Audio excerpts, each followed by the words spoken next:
नमस्कार साथियों, मेरा नाम है निखिल यादव और आप सभी देख रहे हैं अपना YouTube channel APS academy Chamba. जहां पे मैं आपको जेबीटी कमीशन साथ में एचपी पटवारी वालों को ज्योग्राफी पढ़ा रहा था। और ज्योग्राफी में लगभग आपका पूरा सिलेबस कंप्लीट हो चुका है, बचा है कुछ और पार्ट, उसको भी मैं आपको प्रोवाइड कर दूंगा ताकि आपकी सारी चीजें यहाँ पे खत्म हो जाए और आपकी जो तैयारी है वो बेहतर तरीके से हो सके। तो हम यहाँ पे क्या करेंगे, एक एक करके क्या करते हैं, इन सारी चीजों को डिटेल में देखते हैं ताकि आपको किसी भी प्रकार की कोई दिक्कत ना आए। तो आइए हम क्या करते हैं, इसकी शुरुआत करते हैं और देखते हैं कि आपका यहाँ पे सिलेबस क्या है। तो आपको यहाँ पे दिख रहा होगा सिलेबस के अंदर आपने कहाँ कहाँ तक पढ़ लिया। तो आपको दिख रहा होगा इसमें क्या आपने पढ़ा है। आपने यहाँ पे वाटर रिसोर्सेज साथ में एग्रीकल्चर पिछली वीडियो में यहाँ पे कंप्लीट कर लिया। बचा है आपका मिनरल्स एंड एनर्जी, इसको देख लेते हैं यहाँ पे। और इसके बाद आपका जो आगे बचा हुआ पार्ट है ये वाला, इसको हम कंप्लीट कर लेंगे, ये मैंने आपको पढ़ा रखा है। तो बचेगा आपका कौन सा, आपको दिख रहा है यहाँ पे universe and the solar system. और दूसरा आपका कौन सा, तो आपको दिख रहा होगा agriculture and the food crops. और एग्रीकल्चर के बारे में मैंने काफी ज्यादा आपको बता दिया है, तो आप इस चीज को याद रखो। आगे हम क्या करते हैं, आगे बढ़ते हैं और आगे देखते हैं कि आगे आपको क्या पढ़ना है। तो यहाँ पे मैं आपको दिखा रहा कि आपको पढ़ना क्या है। तो आपको यहाँ नीचे क्या दिख रहा होगा, नीचे आपको दिख रहा कि यहाँ पे हमें खनिज पढ़ना है। खनिज के बारे में हम कुछ चीजें जान लेते हैं, इसके बाद इस पे किस तरीके के क्वेश्चन बनते हैं, जैसा कि मैं आपको हर एक लेक्चर में कराता हूँ, मैं यहाँ पे आपको प्रोवाइड करूंगा। तो यहाँ पे आपको क्या दिख रहा कि खनिज लिखा हुआ दिख रहा होगा कि खनिज होता क्या है। तो आपको याद रखना है, खनिज का मतलब सिंपल सा होता है, खनिज ऐसे पदार्थ होते हैं जो इस धरती के अंदर से खुदाई करके निकाले जाते हैं, यानी कि जमीन के अंदर से खुदाई की करके निकाले जाने वाले जो भी पदार्थ हैं वो आपके क्या कहलाएंगे, वो आपके कहलाएंगे यहाँ पे खनिज। तो आपको क्या ध्यान देना है, खनिज क्या होता है, खनिज हमें भूमि के अंदर से प्राप्त होते हैं। खनिज जो है ये हमें कहाँ से मिलते हैं, भूमि के अंदर से प्राप्त होते हैं। भूमि के कहाँ से प्राप्त होते हैं, सर अंदर से प्राप्त होते हैं। दूसरी चीज, ये जो खनिज जब निकाले जाते हैं ना, तो आप याद रखिएगा, जैसे खनिज के अंदर आपको देखने को मिलेगा कोयला मिलेगा, पेट्रोलियम देखने को मिलेगा, लोहा देखने को मिलेगा, ऐसे कई सारी तमाम चीजें हैं जो आपको देखने को मिलेगी। तो याद रखिएगा, कई सारी चीजें जब आपको देखने को मिलेगी तो ये हमें शुद्ध रूप में नहीं पाया जाता है। जब हम इसको जमीन के अंदर से निकालते हैं तो उसमें कई सारी आपकी इम्प्योरिटीज होती हैं, कई सारी उसमें आपकी अशुद्धियां होती हैं। यानी जब खनिज आपका निकाला जाता है तो उसके अंदर क्या होता है, तो आपको याद रखना है इसके अंदर आपका क्या होगा, अशुद्धियां होती हैं, इम्प्योरिटीज होती हैं, ये चीजें आपको ध्यान देनी है। क्या होता है, अशुद्धियां। तो आपको समझ में आया कि खनिज किसे कहते हैं और आपका इसके अंदर अशुद्धियां होती हैं जब इसको निकाला जाता है तब। आगे बढ़ेंगे, आगे देखेंगे आगे आपको क्या पढ़ना है। तो यहाँ पे खनिज, ठीक है, खनिज हमने देख लिया, खनिज अलग अलग खनिज के बारे में हम यहाँ पे पढ़ेंगे। बट फिलहाल में आपको ये ध्यान देना है कि हमें पढ़ना है चट्टानों के बारे में। अब ये चट्टानें होती क्या है, इस तरीके से आपको समझना है। तो याद रखिएगा, पहले के टाइम में आज से लाखों करोड़ों वर्ष पूर्व आपको पता होगा, आपने सुना होगा कि जो हमारी पृथ्वी थी वो किस तरीके थी। पृथ्वी का जो टेम्परेचर है इतना ज्यादा था कि पृथ्वी के अंदर लगभग आपको कह सकते हैं आग के गोले जैसा था। और इससे क्या होती थी, लावा जैसी चीजें, गर्म चीजें आपकी निकला करती थी। कुछ साल बीत जाते हैं, अब बीतने के बाद ये पृथ्वी धीरे धीरे करके ठंडा होने लगती है। और ठंडा होने के बाद ये जो लावा होता है, जो यहाँ पे गर्म चीजें होती है, वो क्या होता है आपका धीरे धीरे कठोर होने लगता है, क्योंकि जब ठंडा होगा तो कठोर होगा।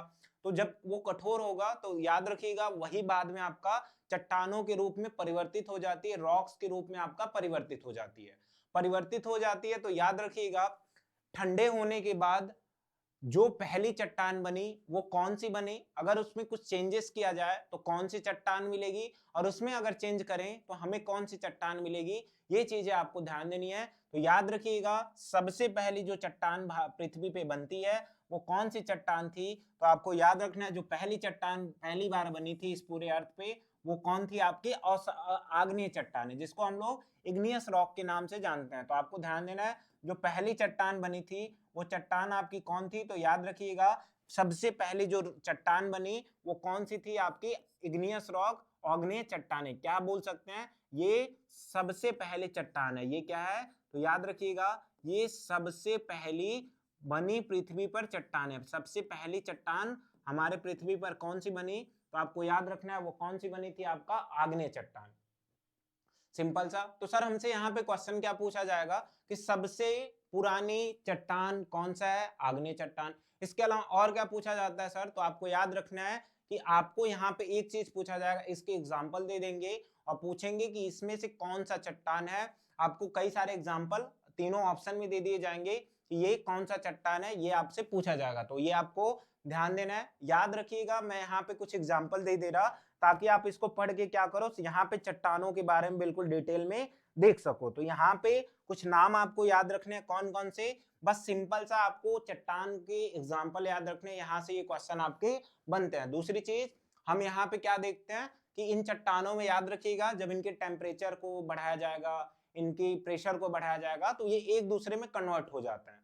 तो होता क्या है, हमें केवल इसके एग्जाम्पल याद रखने हैं। या जैसे आपसे पूछा जाएगा जो ग्रेनाइट होता है वो कौन सी चट्टान है। ग्रेनाइट के बारे में आप जानते होंगे कि वो जो आपने पेंसिल देखा होगा ना ग्रेनाइट का, तो वो ग्रेनाइट होता है। इसके अलावा इसमें और क्या होता है, तो याद रखिएगा, होते एग्जाम्पल कई हैं, बस आपको कुछ इसमें से इंपॉर्टेंट को याद रखना है, ये चीजें आपको ध्यान देनी है। तो कौन सा हो गया आपका, ग्रेनाइट हो गया, और आपका यहाँ पे क्या हो जाता है, बेसाल्ट हो जाता है। एक और नाम याद रखिएगा, तीसरा जो है उसको कह सकते हैं गैब्रो। क्या कहेंगे, तो याद रखिएगा, इसको हम बोलते हैं गैब्रो के नाम से जानते हैं। आगे बढ़ेंगे, आगे आपसे यहाँ पे आगे आगे यहाँ पे जो आपका दूसरा है अवसादी चट्टान, तो हम यहाँ पे क्या करेंगे, बस अवसादी चट्टान का आपको एग्जाम्पल आना चाहिए ताकि आपसे जब एग्जाम में पूछे तो आपको किसी भी प्रकार का कोई दिक्कत ना आए। तो हम क्या करते हैं, अवसादी चट्टान के कुछ एग्जाम्पल देख लेते हैं। तो आपको याद रखना है, एक आपने नाम सुना होगा जिसका नाम होता है क्या, बलुआ पत्थर। क्या होता है,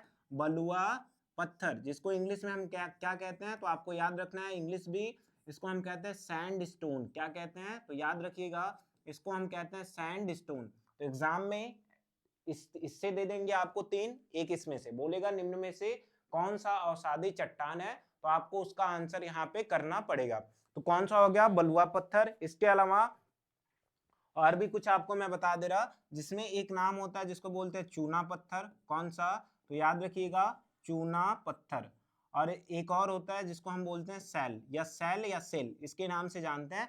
एग्जाम में ऐसे ही आपके इसमें से एग्जाम्पल पूछे जाएंगे, आप इसको बता दीजिएगा। और दो और इसके नाम बता दे रहा, जिसमें एक होता है आपका जिप्सम। कौन सा, तो याद रखिएगा, एक होता है जिप्सम, दूसरा जो होता है इसको बोलते हैं कांग्लोमेरेट। क्या बोलते हैं, कांग्लो मेरिट। ज्यादातर एग्जाम में सर कौन सा इंपॉर्टेंट होता है, तो याद रखिएगा अवसादी चट्टान वाला ज्यादा पूछ लिया जाता है, तो ये आपको ध्यान देना है। इसके बाद आगे बढ़ेंगे, आगे आपसे क्या क्वेश्चन दिख रहा कि रूपांतरित चट्टान के अंदर सर कौन सा एग्जाम्पल आने वाला है, तो आपको ध्यान देना होगा सबसे जो आपका यहाँ पे क्या क्या इसके अंदर आएगा, तो आपको याद रखना है इसके अंदर आपका आता है क्या, संगमरमर। क्या आता है, संगमरमर, मरमर। इसके अलावा इसमें एक और एग्जांपल आता है जिसको बोलते हैं क्वार्ट राइस। क्या बोलते हैं, क्वार्ट्ज भी बोलते हैं, क्वार्ट राइस भी बोलते हैं। इसके अलावा एक और इसका लास्ट एग्जांपल सर स्लेट, जो आपने देखा होगा ना, वो क्या होता है, वही इसका एग्जांपल होता है। तो इसके एग्जांपल ज्यादा इंपॉर्टेंट होता है। बाकी तो हम थ्योरीज तो पढ़ ही लिए कि सर जो पहले चट्टान बनी, आग्नेय चट्टान, अवसादी चट्टान, रूपांतरित चट्टान, ये सारी चीजें और इसके एग्जाम्पल को मैंने यहाँ पे आपको बता दिया। तो ये आपको ध्यान देना है। आगे बढ़ेंगे, आगे आपको क्या देखना है, तो ध्यान से देखिएगा, यहाँ पे आपको खनिजों का वर्गीकरण किया हुआ मिल रहा होगा। तो आपको ध्यान देना है, खनिजों का यहाँ पे वर्गीकरण जो होता है उसको हम तीन पार्ट में, यानी कि जो हमारे अर्थ के अंदर से मिनरल्स निकाले जाते हैं उसके तीन पार्ट होते हैं। कौन कौन सा सर, तो आपको याद रखना है, पहला जो होता है वो कौन सा होता है, तो आपको याद रखना है, पहला है आपका धात्विक खनिज, यानी जिसके अंदर क्या मिले, आपका धातु हमें देखने को मिले, इसको हम बोलते हैं धात्विक खनिज। और दूसरा क्या होता है, तो आपको याद रखना है, दूसरा होता है अधात्विक खनिज। और तीसरा जो होता है ऊर्जा खनिज। ऊर्जा खनिज में जिससे हमें क्या मिले, एनर्जी मिले, जैसे पेट्रोल हो गया, प्राकृतिक गैस हो गई, डीजल हो गया, इसके अलावा आपका सीएनजी हो गया, वो सब क्या है आपका, वो सब ऊर्जा खनिज है। अधात्विक का मतलब जिसके अंदर आपको धातु देखने को नहीं मिले, और धात्विक के अंदर जिसके अंदर हमें धातु देखने को मिले। तो इसको आपको समझ में आया। अब याद रखिएगा, जो धात्विक खनिज है ना, इसके आपके दो पार्ट होते हैं। कौन कौन सा, मैं आपको बता दे रहा। पहला कौन सा, मैं आपको बता रहा, जिसको हम क्या बोलते हैं, लौह धातु। क्या बोलते हैं, तो आपको याद रखना है लौह धातु। और दूसरे को बोलते हैं अलौह धातु। क्या बोलते हैं, तो आप याद रखिएगा, दूसरे को हम बोलते हैं यहाँ पे क्या, लौह धातु। पहले को बोलेंगे हम लोग, याद रखिएगा, लौह धातु, यानी जिसके अंदर ऐसा धातु जिसके अंदर क्या हो, लोहे का गुण पाया जाए, उसको क्या कहेंगे, तो आपको याद रखना है, इसको हम कहेंगे लौह धातु।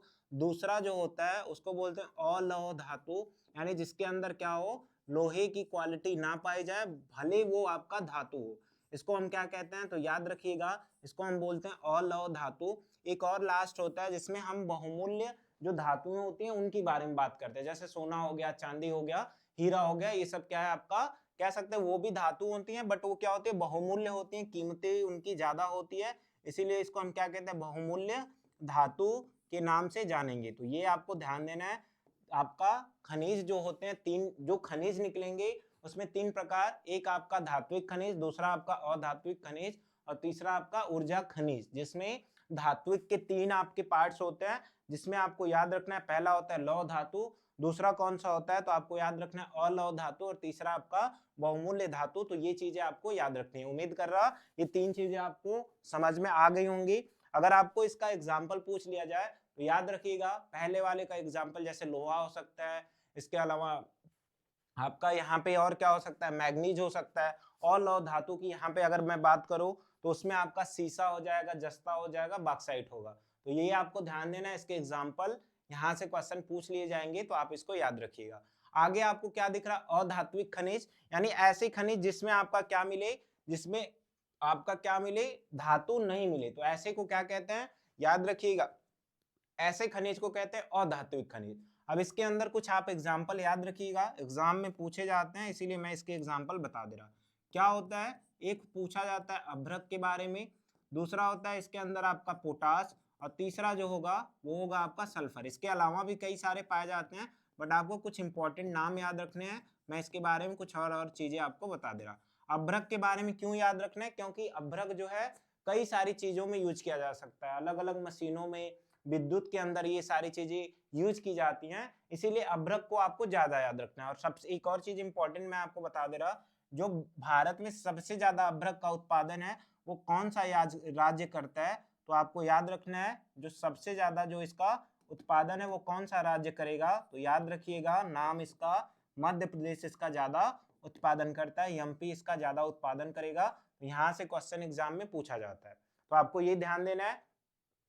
इसके अलावा एक और इसमें एग्जाम्पल आप रख सकते हो, जैसे कि आपका कौन सा, संगमरमर, कौन सा, तो याद रखिएगा संगमरमर।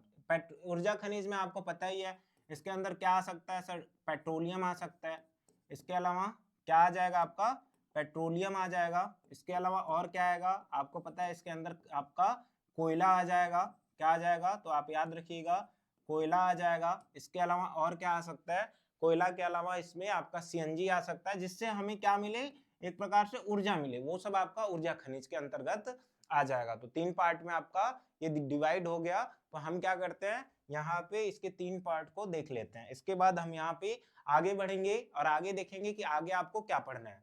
तो आपको याद रखना है, बोला कि ऊर्जा के संसाधन। अब ये जो हमें एनर्जी मिलती है ना, ये दो प्रकार की होती है, या फिर ये जो ऊर्जा है ना, जिससे कई सारी चीजें जैसे गाड़ियां चलती हैं, मशीनें चलती हैं, वो आपके दो प्रकार के होते हैं। कौन कौन से, पहला होता है ऊर्जा का परंपरागत स्रोत, और दूसरा होता है गैर परंपरागत स्रोत। यानी कि ऊर्जा हमें दो प्रकार से मिलेगी, एक होता है आपका परंपरागत और दूसरा होता है गैर परंपरागत। तो आपको ये चीजें याद रखनी है, अभी मैं इसके बारे में एक एक करके आपको बता रहा।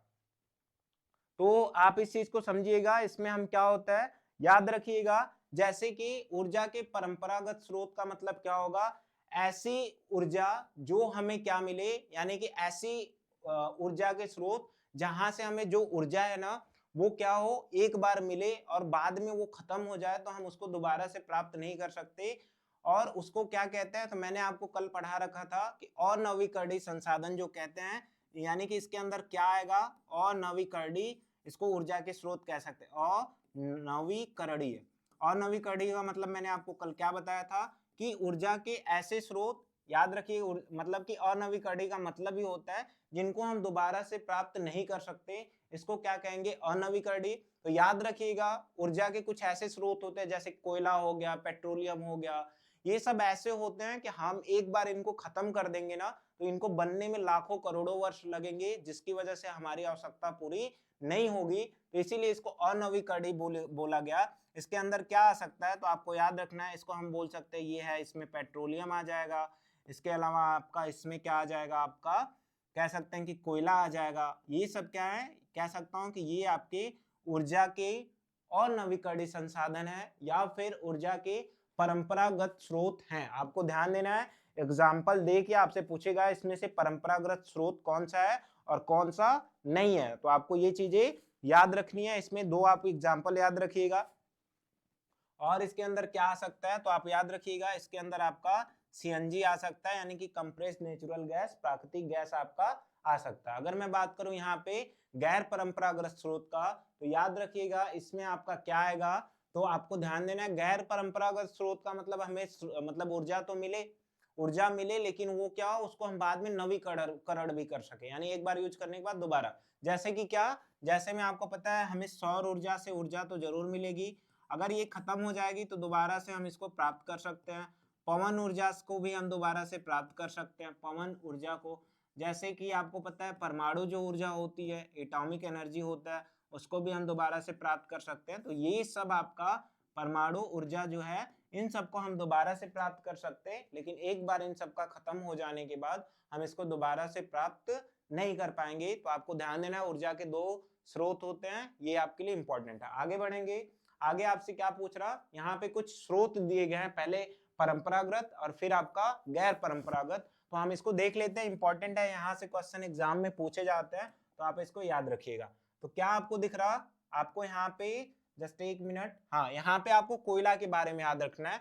तो आप याद रखिएगा, कोयला 4 प्रकार का होता है। कोयला वही ज्यादा बेस्ट होगा जिसके अंदर से कार्बन आपको ज्यादा निकलता हुआ दिखे।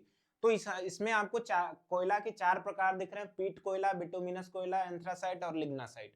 तो लिग्नाइट, तो इसमें से सबसे बेटर कोयला कौन सा है, यानी सबसे बेस्ट कोयला कौन सा हुआ। बेस्ट कोयले का मतलब याद रखिएगा जिसके अंदर आपका कार्बन ज्यादा निकलता हुआ नजर आए, इसको हम बोलेंगे ये ज्यादा उच्च क्वालिटी का कोयला है। तो याद रखिएगा सबसे ज्यादा किसमें आपका कार्बन निकलेगा, एंथ्रासाइट में, यानी कि ये सबसे बढ़िया होता है, आपको ध्यान देना है। दूसरी चीज, सबसे निम्न कोटि का कौन सा होता है, तो याद रखिएगा निम्न कोटि का जो होगा वो कौन सा होगा, वो होगा आपका लिग्नाइट। कहाँ कहाँ पाया जाता है सर, झरिया, रानीगंज, जो कि रानीगंज आपका पश्चिम बंगाल, झरिया आपका झारखंड, बोकारो भी आपका झारखंड के लिए। तो याद रखिए, पेट्रोलियम के बारे में बात करें तो याद रखिएगा इसको खनिज तेल एवं तरल सोना के नाम से भी जाना जाता है। इंपॉर्टेंट फैक्टर ये है कि भारत में पहला जो खनिज तेल क्षेत्र है वो 1867 में एक जगह है असम के अंदर, डिगबोई, वहीं पे ये पाया गया। एग्जाम में कई बार यहाँ से क्वेश्चन पूछा जाता है कि डिगबोई कहाँ पे है, असम में, यहाँ सबसे पहली बार खनिज तेल कहाँ मिला सर, डिगबोई असम में। तो एक ही का कई आंसर हो जाएगा।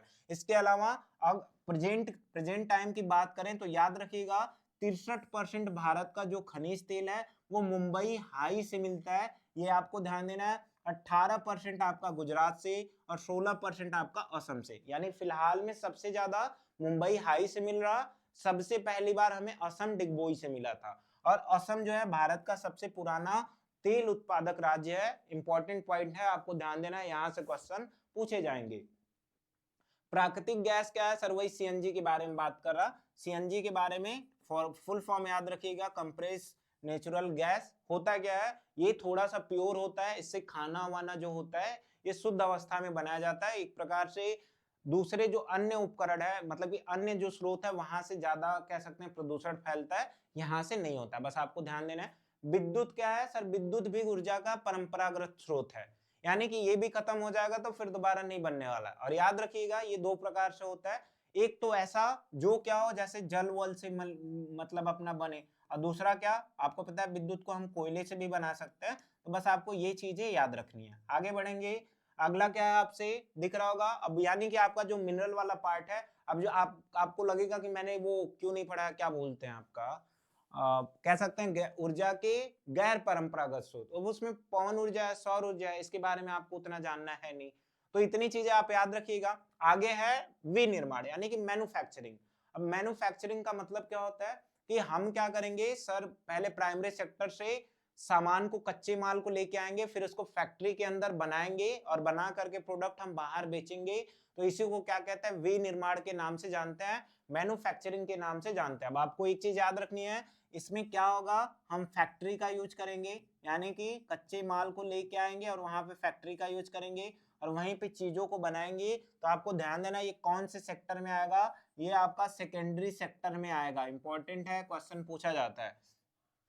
तो विनिर्माण का मतलब क्या हुआ कि जब हम क्या करें, कच्चे मालों को प्राइमरी सेक्टर से लेके आए, फैक्ट्री में उसको बनाए, तो याद रखिएगा उसी को हम क्या कहते हैं, उसी को हम कहते हैं विनिर्माण, मैन्युफैक्चरिंग के नाम से जानते हैं। आगे बढ़ेंगे, आगे आपसे क्या दिख रहा होगा कि अब जैसे कोई व्यक्ति है वो क्या करे, उद्योग धंधे को लगाना चाहे, फैक्ट्री को लगाना चाह रहा, किसी काम को खोलना चाह रहा, तो उसके लिए क्या क्या जरूरी है, उसके लिए सबसे पहले तो भूमि होनी चाहिए, दूसरी चीज उसके पास पैसा होना चाहिए, जब पैसा और भूमि आ गई तो सर उसको काम करने वाले लेबर भी मिलने चाहिए, तीन चीज हो गया। चौथी चीज कि उसको कच्चे माल भी चाहिए सामान बनाने के लिए, और लास्ट कि जब कच्चे माल से सामान बन जाए तो उसको बेचने के लिए आपको बाजार की जरूरत पड़ेगी, ट्रांसपोर्टेशन के थ्रू जाएगा। तो पूछा जाता है कि उद्योग स्थापित करने के लिए निम्न में से कौन सा कारक उपयोग होता है, ऑप्शन में दे देगा। आपको याद रखना है 5 इसके कारक है, कच्चा माल, भूमि, श्रम, पूंजी और आपका परिवहन और बाजार। पूंजी का मतलब क्या हो, कैपिटल, कैपिटल का मतलब आपका पैसा, तो ये आपको ध्यान देना है। आगे क्या पूछ रहा, कच्चे माल के आधार पे, अब याद रखिएगा उद्योग के अलग अलग प्रकार के अलग अलग प्रकार होते हैं, जिनमें हमको याद रखना है अलग अलग प्रकार में आपको मैंने यहाँ पे डिवाइड कर रखा है, एक एक करके मैं सारी चीजें बताऊंगा। याद रखिएगा कच्चे माल के आधार पे, यानी कि जो हमें कच्चा माल मिलता है उसके आधार पे जो आपका उद्योग है ये दो प्रकार का होता है। कौन कौन सा उद्योग होता है, तो याद रखिएगा जो पहला होता है वो होता है आपका कृषि आधारित उद्योग और दूसरा होता है खनिज आधारित उद्योग। क्या हुआ इसका मतलब, तो सिंपल सा इसका मतलब ये है कि जो चीजें हमें क्या मिले, याद रखिएगा कच्चा माल हमें कहाँ से मिलेगा सर, जमीन के अंदर से जो चीजें हम खेती करके निकालेंगे, तो जो चीजें हम कृषि के द्वारा खेती करके निकालते हैं इसको हम क्या बोलते हैं, तो याद रखिएगा ऐसे उद्योग को हम कहेंगे कृषि आधारित, जिसमें आपका कपड़ा उद्योग आ सकता है, क्या आ सकता है, तो याद रखिएगा इसके अंदर आपका कपड़ा उद्योग आ जाएगा। और ऐसा कई सारा उद्योग है, जैसे आपने चीनी को बनाया वो भी उद्योग आ गया, वो भी कृषि की मदद से हुआ। तो ये सारे इसके एग्जाम्पल है। खनिज का मतलब सर जैसे इसमें हम लोहा निकाले, लोहा इस्पात का कार्य करे, एल्यूमिनियम का कार्य करे, ये सब आपका कहाँ से मिलेगा, ये सब आपका मिलेगा खनिज से। तो ये चीजें आपको ध्यान देनी है। आगे बढ़ेंगे, आगे आपको दिखेगा कि भूमिका के आधार पे उद्योग कितने प्रकार के होते हैं, तो आपको याद रखना है भूमिका के आधार पे ये जो उद्योग होंगे वो आपके दो प्रकार के होते हैं। कौन कौन सा, पहला आपका आधारभूत उद्योग और दूसरा आपका कौन सा, तो आपको याद रखना है दूसरा जो उद्योग है वो है आपका उपभोक्ता उद्योग। तो पहला चीज कि आपको आधारभूत उद्योग क्या होता है, तो आपको ध्यान देना है ऐसे उद्योग जिनका उपयोग हम क्या करें, हर एक चीजों में करें। जैसे अगर मैं बात करूं, जो आपका लोहा होता है ना, क्या आपका लोहा होता है, लोहा इस्पात, यानी कि लोहा उद्योग जो हुआ, साथ में कोयला जो ये हुआ, ये क्या होता है, याद रखिएगा ये हर एक चीजों में उपयोग होने वाला होता है। जैसे कोई भी सामान बनाओ, कोई भी मशीन बनाओ, आपको लोहे की जरूरत पड़ेगी, इसीलिए इसको आधारभूत उद्योग कहते हैं। और उपभोक्ता उद्योग का मतलब क्या हुआ, तो याद रखिएगा उपभोक्ता का मतलब होता है कंज्यूम करना, यानी कि जो हम लोग यूज करते हैं, ऐसे उद्योग को उपभोक्ता उद्योग कहेंगे। जैसे आपको जरूरत पड़ेगी साबुन की, इसके अलावा आपको और क्या पड़ेगी, और आपको कह सकते हैं खाने वाली सामग्री की, तो ये सब कौन सा उद्योग है, आपका उपभोक्ता उद्योग। दिखाऊंगा क्वेश्चन कैसे क्वेश्चन आपके एग्जाम में पूछे जाते हैं। आगे आपको कुछ और दिख रहा होगा, इंपॉर्टेंट है, देखिएगा। सबसे पहले सर यहाँ पे 4 पार्ट में स्वामित्व का मतलब क्या मैंने बताया था, ओनरशिप, और ओनरशिप के आधार पे जो उद्योग है वो आपके 4 प्रकार के होते हैं। कौन कौन सा, पब्लिक सेक्टर, याद रखिएगा ऐसा उद्योग जिसको क्या करे, सरकार ने बनाया हो, यानी कि सबसे ज्यादा जो नियंत्रण होगा वो किसका होगा, सरकार का, इस पे क्या होगा, सरकार का नियंत्रण होगा। यानी कि कोई भी काम है अगर उसको सरकार चला रही, या कोई कंपनी है उसको सरकार चला रही, तो उसको बोलेंगे पब्लिक सेक्टर, यानी कि वो पब्लिक सेक्टर के अंतर्गत आएगी। प्राइवेट का मतलब इस पे किसी निजी व्यक्ति का अधिकार हो, किसका, तो याद रखिएगा इस पे किसी निजी व्यक्ति का अधिकार हो। जैसे कि मान लीजिए आपने जियो, रिलायंस, इन सब के बारे में समझा सुना होगा, तो ये सब क्या है, आपका प्राइवेट सेक्टर के अंतर्गत आता है। तीसरा है ज्वाइंट सेक्टर, जिसमें क्या हो 50% आपकी गवर्नमेंट शामिल हो, 50% आपकी गवर्नमेंट शामिल हो और 50% आपका क्या हो, आपका कह सकता हूँ कि प्राइवेट व्यक्ति का हो, यानी कि दोनों लोग का मिलके काम करना प्राइवेट ज्वाइंट सेक्टर के नाम से जाना जाता है। कोऑपरेटिव का मतलब क्या हुआ, तो आप ध्यान से सुनिएगा। कोऑपरेटिव का मतलब ये होता है कि एक ऐसा उद्योग जिसमें जैसे जो कच्चे माल को देने वाला हो वो भी साथ में कोई कंपनी मिल करके काम को खोले, तो इसको हम बोलते हैं कोऑपरेटिव उद्योग। जैसे अमूल कंपनी के बारे में आपने दूध सुना होगा, अमूल जो दूध होता है उसमें जो आपके किसान होते हैं वो लोग भी पार्टिसिपेट करते हैं और कुछ उद्योगपति मिलके उसका निर्माण करते हैं। और उसमें याद रखिएगा जो भी फायदा होगा 50% वो कंपनी वाला रखेगा और 50% उन किसानों को दिया जाता है। ऐसे काम को बोलते हैं कोऑपरेटिव, जिसमें गवर्नमेंट का तो कोई देख ही रहना है कि गवर्नमेंट उसमें इन्वॉल्व भी नहीं हो रही, यानी कि जो उत्पादन करने वाला है, जो प्रोडक्ट बना रहा, दोनों के बीच सहमति हो, ऐसे उद्योग को कोऑपरेटिव उद्योग के नाम से जानते हैं। आगे बढ़ेंगे, क्या बोला, कच्चे माल और तैयार माल के आधार पे यहाँ पे उद्योग को दो भागों में बांटा गया। हल्का उद्योग जैसे आपका बहुत छोटे मोटे जो काम होते हैं इसको क्या बोलते हैं, जैसे कि इलेक्ट्रॉनिक हो गया,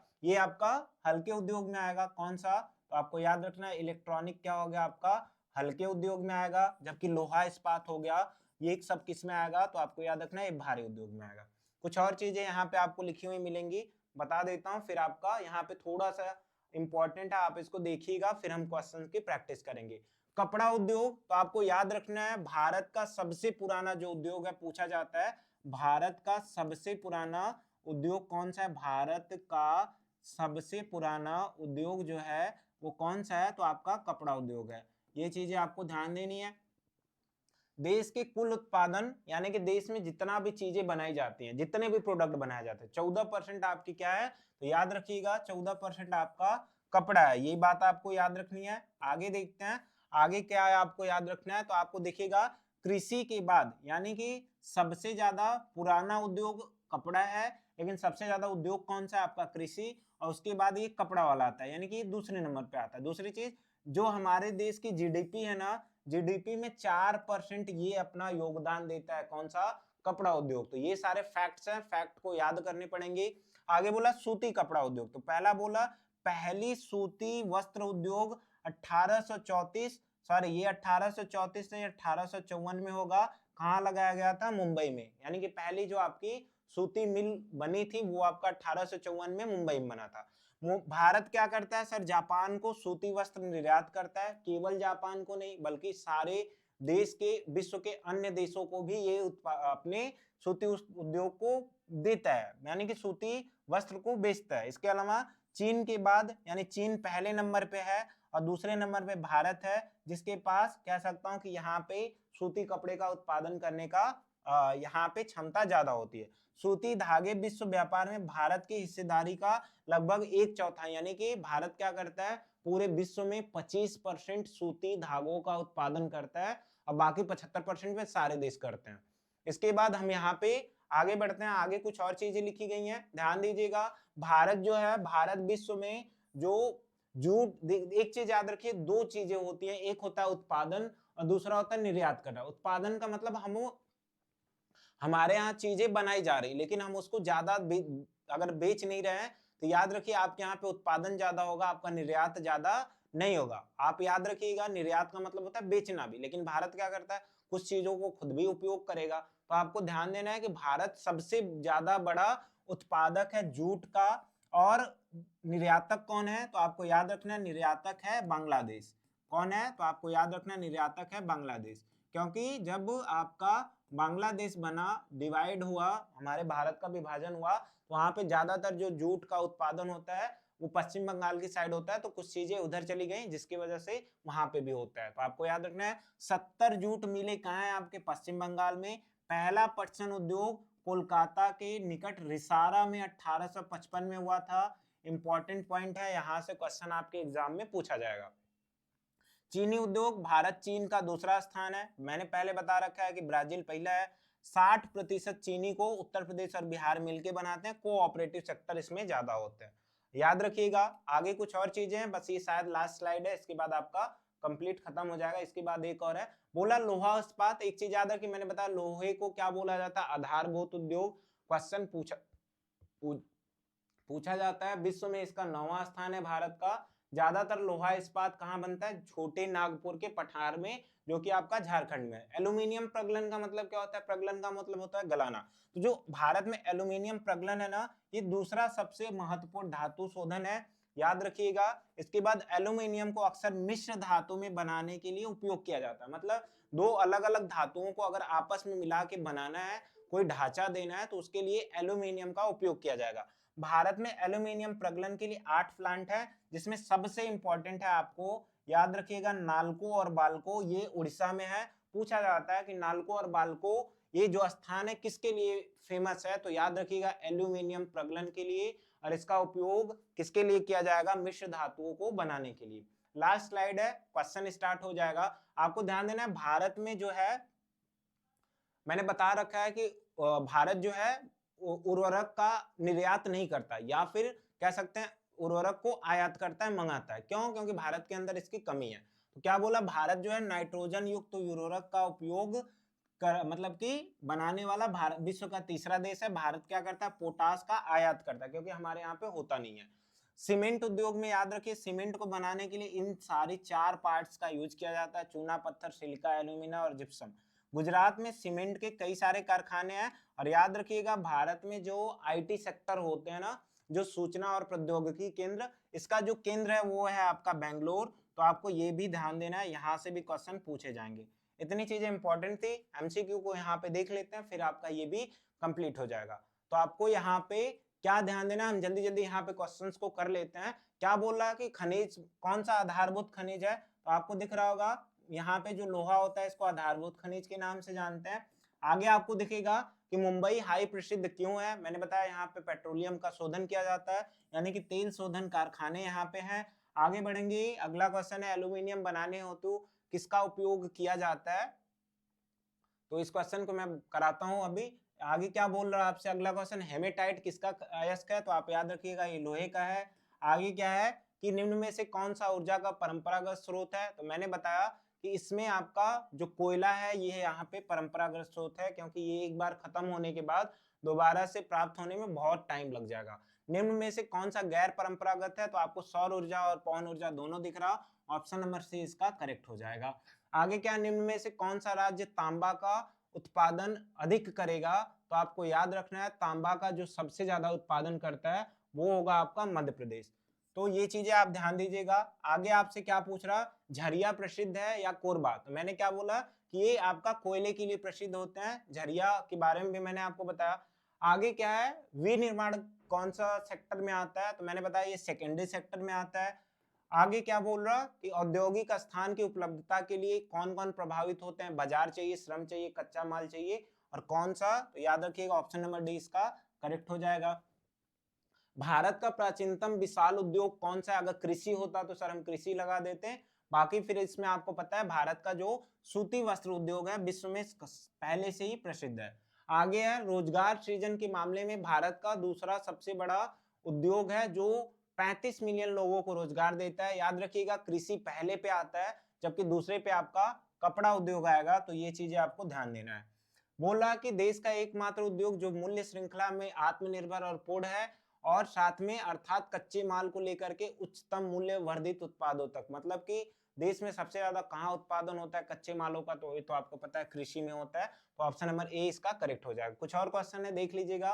पहली आधुनिक सूती मिल मुंबई में कहाँ स्थापित हुई, तो आपको ध्यान देना है, मैं आपको यहाँ मतलब कि मुंबई में स्थापित की गई, क्योंकि मुंबई एक पतन था, ये कपास का क्षेत्र था, मुंबई में पूंजी उत्पादन, याद रखिए सारे इसके पॉइंट्स थे, ये सब यहाँ पे पाया जाता है, इसीलिए यहीं पे इसका किया गया। आगे क्या बोल रहा, ये तो भारत में प्रति व्यक्ति, याद रखिएगा प्रति व्यक्ति जो कितना खपत होता है, तो आपको ध्यान देना है वो आपका 32 किलो होता है, एग्जाम में पूछा नहीं जाएगा।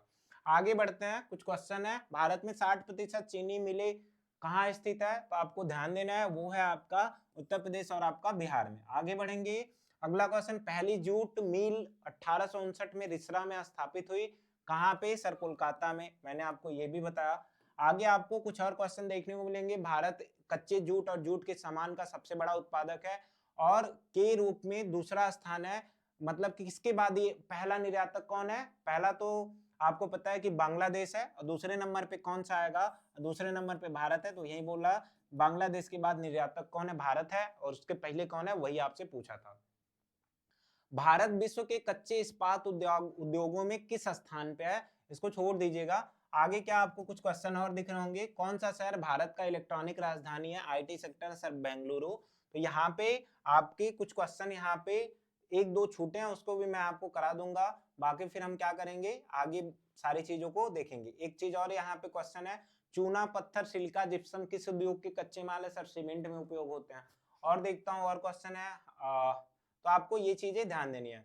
आयात किया जाता है, यहाँ पे क्या ये क्वेश्चन बोला, भारत में निम्न में से किस पदार्थ को पूरी तरीके से आयात किया जाता है? क्योंकि देश में किसी भी व्यावसायिक रूप में उपयोग करके यौगिक का कोई भंडार नहीं है। सर मैंने बताया पोटास को मंगाया जाता है। तो यहाँ पे आपका जो ये लास्ट टॉपिक था, इसके बाद बस बचेगा आपका यूनिवर्स एंड सोलर सिस्टम और थोड़ा सा एग्रीकल्चर, क्रॉप्स के बारे में। क्रॉप्स के बारे में मैंने लगभग चीजें बताई दी हैं, तो ज्यादा नहीं बचा है। अब आपको यहाँ पे सारी जियोग्राफी कंप्लीट होती हुई नजर आएंगी।